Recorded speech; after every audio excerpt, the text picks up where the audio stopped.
Não está faltando pensamento crítico no mundo. Meu nome é Paulo Camargo e este é o curso Tomada de Decisão Baseada em Evidência. Neste vídeo vamos falar da competência fundamental para a tomada de decisão inteligente, pensamento crítico. Entendam que não falta pensamento crítico no mundo, se tomarmos a concepção usual desse termo na sociedade. De maneira coloquial, pensamento crítico é tratado como sinônimo de bom senso. Descartes, em seu livro Discurso do Método.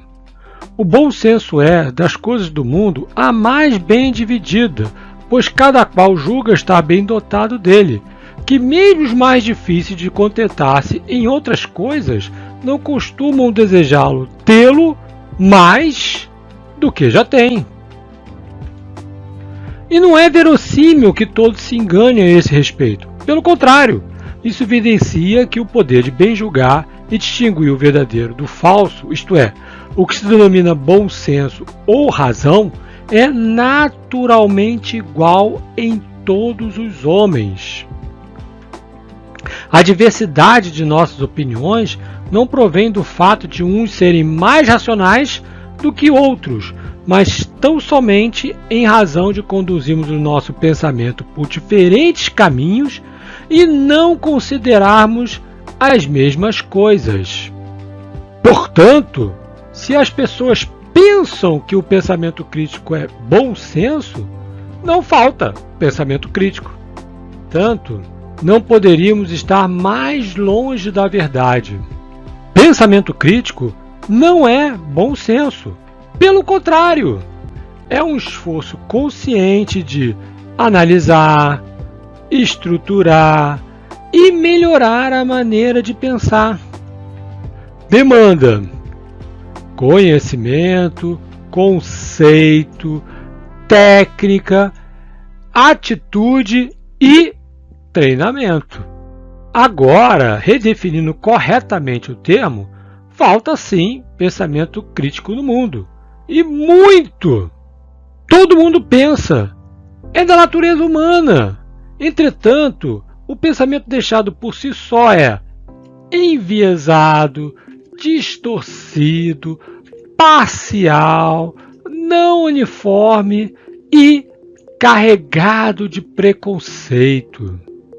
Ainda assim, a qualidade de nossas vidas e do que produzimos, fazemos ou construímos depende precisamente da qualidade do pensamento ou da ausência dele. Pensamento superficial é custoso tanto em dinheiro como em qualidade de vida. Excelência no pensamento deve ser, portanto, sistematicamente cultivada.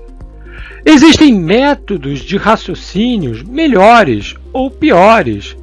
Os processos que as pessoas usam para chegar às conclusões têm consequências reais para pessoas reais. Antigos métodos de raciocínio têm nos levado a conclusões que são muito prejudiciais para outras pessoas. Por isso, o pensamento crítico é fundamental. Mas, o que é exatamente o pensamento crítico? Há muitas maneiras de articular o conceito de pensamento crítico, mas toda concepção deve conter certos elementos fundamentais. Vamos usar a definição da Fundação para o Pensamento Crítico, conforme apresentado por Michael Scriven e Richard Pohl no 8º encontro da Annual International Conference on Critical Thinking and Education Reform de 1987. O pensamento crítico é o processamento intelectualmente disciplinado de conceituar, aplicar, analisar, sintetizar e ou avaliar informações coletadas ou geradas pela observação, experiência, reflexão, raciocínio ou comunicação, como um guia de crença e ação. O pensamento crítico é o pensamento autoguiado e autodisciplinado que tenta raciocinar no mais alto nível de qualidade de forma justa. Pessoas que pensam criticamente tentam, com um esforço consistente e consciente, viver racionalmente, usar a razão e a empatia. Elas estão profundamente conscientes da natureza inerentemente falha do pensamento humano quando deixados descontrolados. Elas se esforçam para diminuir o poder de suas tendências egocêntricas e sociocêntricas. Elas usam as ferramentas intelectuais que o pensamento crítico oferece, conceitos e princípios que lhes permitem analisar, avaliar e melhorar o pensamento. Elas trabalham diligentemente para desenvolver as virtudes da integridade intelectual, humildade, civilidade, empatia, senso de justiça e confiança na razão. As pessoas que pensam criticamente percebem que, por mais qualificadas que sejam como pensadores, elas sempre podem melhorar suas habilidades de raciocínio e, às vezes, serão vítimas de erros de raciocínio, irracionalidade humana, preconceito, distorções, regras sociais, tabus e conflitos de interesse. Em resumo, pode-se dizer que o objetivo do pensamento crítico é atingir a autonomia intelectual. Tudo bem, mas como o pensamento crítico se dá na prática? Na prática, o pensamento crítico segue um método. Nenhuma surpresa, afinal, o pensamento crítico deriva do método científico. A principal técnica utilizada é o da lista de verificação. Sim, aquela lista muito utilizada na indústria para nada esquecerem. A lista garante que todas as etapas serão verificadas e na ordem apropriada. Se quisermos ter um raciocínio rigoroso, as listas de verificação são um recurso excelente. Por vezes, outros recursos também são utilizados, como por exemplo, algoritmos. Todo o processo é controlado e rastreado.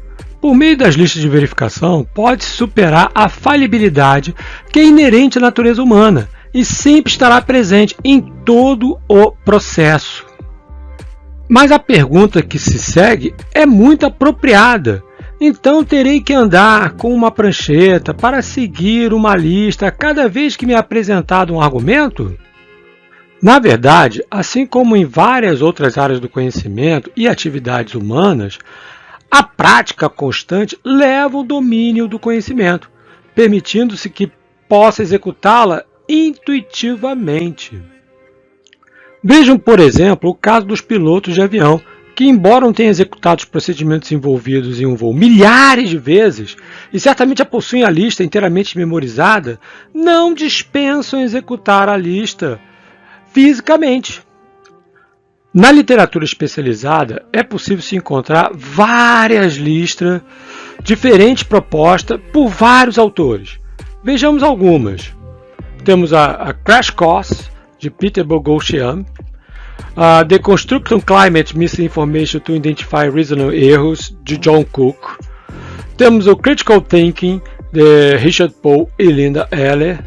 Temos o livro Attacking Faulty Reasoning, A Practical Guide to Fallacy-Free Arguments, de Edward Demmer.